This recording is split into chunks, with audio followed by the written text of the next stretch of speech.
Seakan-akan pers tidak diperlukan kalau semua gubernur begini caranya. Gimana mengomentari pandangan itu, Kang? Iya, sebenarnya bukan membunuh peran pers, tapi mempermudah peran pers. Dulu kalau wartawan ingin mendapat informasi dari pejabat, itu kan harus nunggu di depan kantornya berjam-jam. Ya. Setelah nunggu berjam-jam, pemimpinnya keluar, ternyata tidak berkomentar. Ya, ya. Atau nunggu juru bicara menyampaikan, didramatisasi sedemikian rupa sehingga menjadi kelihatan berwibawa, informasi begitu penting, tapi lama. Pertanyaannya adalah, informasi pemimpin itu penting dan harus cepat. Kenapa? Karena dia tugasnya melayani publik. Publik butuh kepastian dari waktu ke waktu setiap kebijakan. Maka sekarang itu media tinggal ngutip saya pagi-pagi. Jam 6.30 saya sudah berceloteh. Saya menceritakan apa yang terjadi kemarin, apa yang akan dilakukan hari ini. Saya menyapa warga.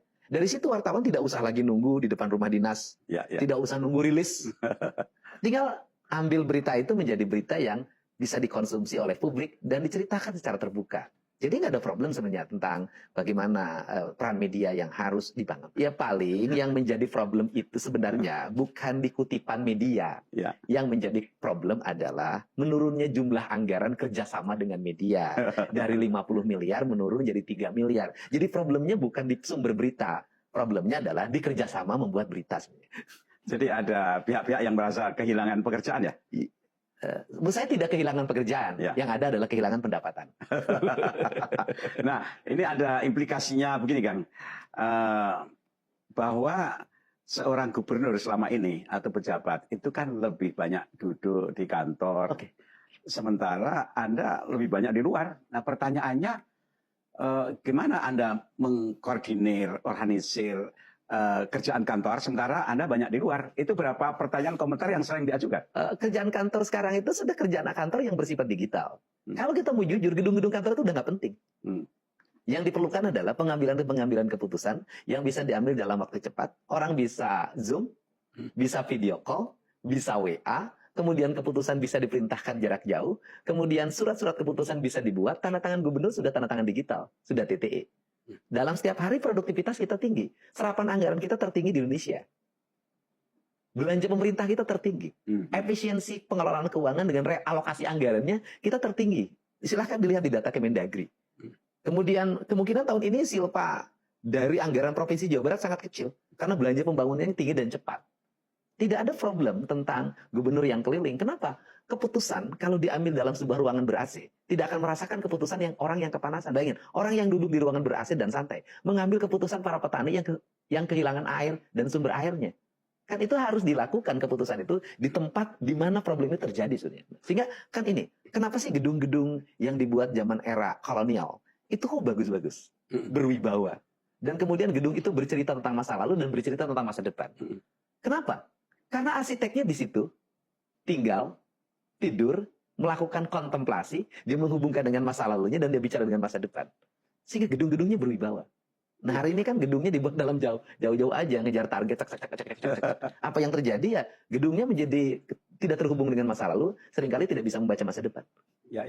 Nah, yang aktif menyapa mendekati masyarakat ya, itu sementara ini yang terlihat Kang Deddy sendiri. Apakah juga ada satu skenario kerja strategi lain yang juga melibatkan staf-staf di bawahnya yang juga aktif mendekati masyarakat? Iya begini, gubernur itu bekerja dengan masyarakat, bukan mendekati, karena saya hidup setiap hari dengan rakyat.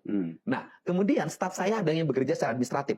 Maka dia membuat rumusan anggaran, membangun komunikasi dengan DPR. Ini kerja administratif. Kemudian ada kerja yang lapangan juga kan, mengeksekusi. Dia turun melakukan pengawasan. Nah, kalau kita mau bicara, apa sih kerja pemerintah itu? Pemerintah itu kan yang bekerja itu kan yang ditugaskan untuk bekerja. Misalnya, apakah gubernur membangun jalan? Tidak. Yang membangun jalan itu adalah kontraktor. Kontraktor tidak juga membangun jalan. Yang membangun jalan itu pekerja. Yang dia belah batu, sopir truk kirim batu, tukang mesin bilas, tukang aspal, dan sejenisnya. Mereka yang bekerja kan. Yang lainnya kan sebenarnya hanya mengorkestrasi. Maka gubernur itu tugasnya adalah mengorkestrasi dari seluruh kepentingan itu. Nah, karena dia mengorkestrasi seluruh kepentingan itu, maka ada kalimat Sunda. Pemimpin itu kudu kaluhur sirungan kehandap akaran. Apa itu artinya? Pemimpin itu pikirannya harus sampai langit. Dia mampu berkomunikasi, bernegosiasi dengan tingkat tertinggi dalam sebuah wilayah. Artinya kalau saya harus bisa berbicara dengan presiden. Kemudian kehandap akaran, dia harus berakar pada lingkungan masyarakat, mengerti masalah. Setelah itu, kata orang Sunda, pemimpin itu kudu bisa nurus bumi, ngapak mega, lempang dina luhur cai. Apa itu? Dia harus mengerti kehidupan masyarakat yang ada di dasar bumi. Kemudian, dia harus bisa terbang untuk mengembara, melihat kondisi masyarakat dari jarak jauh. Dan kemudian, lempang dina luhur cai, dia harus berjalan di atas semua kepentingan. Ada lagi orang Sunda bilang, pemimpin itu kudu hade gogog, hade tagog. Artinya, dia bicaranya bisa diterima, bahasanya dimengerti oleh masyarakat, penampilannya juga sesuai dengan apa yang terjadi di masyarakat. Ya. Pemimpin itu kudu hade congcot, hade bacot. Apa artinya? Bicaranya terbuka, tetapi harus rajin memberi.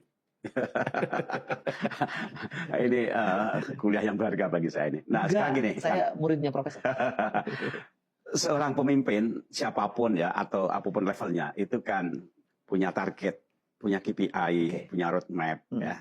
Kalau di perusahaan, misalnya di bank, itu kan punya target-target. Nah, apakah bisa kira-kira memberikan gambaran target strategi yang kira-kira kalau itu terwujud menjadi salah satu ukuran keberhasilan selama saya menjabat sebagai gubernur? Kepada diri saya sendiri, saya mengatakan sukses kalau sudah tercapai ini. Kira-kira apa yang menjadi target sehingga masyarakat atau nurani kita sendiri mengatakan, aku telah melaksanakan tugas dan amanat? Jadi kalau kata orang Sunda, pemimpin itu harus bisa mewujudkan masyarakat yang gemah ripah repeh rapi. Itu yang menjadi tagline Provinsi Jawa Barat sejak didirikan sampai hari ini. Kemudian masyarakat gemah ripah repeh rapi itu yang seperti apa? Gitu loh.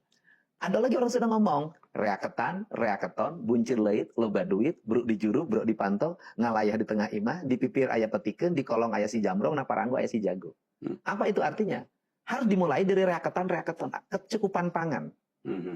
Keton harus cukup pangannya. Artinya ada industri pertanian yang setiap hari bergerak, melahirkan produktivitas yang tinggi bagi kecukupan pangan minimal di Jawa Barat. Tapi kalau Jawa Barat kan berasnya sudah dipakai untuk nasional. Nah, kemudian buncir leit, maka kecukupan itu ditandai dengan terisinya gudang.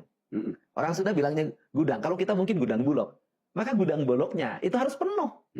Karena itu cermin dari kemakmuran negara. Ada ketenangan publik di situ. Ada berapa juta ton yang dibutuhkan untuk kepentingan rakyat Jabar. Maka di gudang-gudangnya itu, di leit-leitnya itu harus cukup. Karena orang Sunda itu bisa punya ukurannya. Ada padaringan di dapur, kemudian ada leit, ada ayah goah, kemudian ayah leit, ayah lumbung, ada tingkatan. Artinya apa? Ada kecukupan pangan di rumah, ada kecukupan pangan di rumah luar rumah tapi milik pribadi, ada kecukupan pangan di tingkat RT dan RW, ada kecukupan pangan di tingkat desa yang disebut dengan lumbung.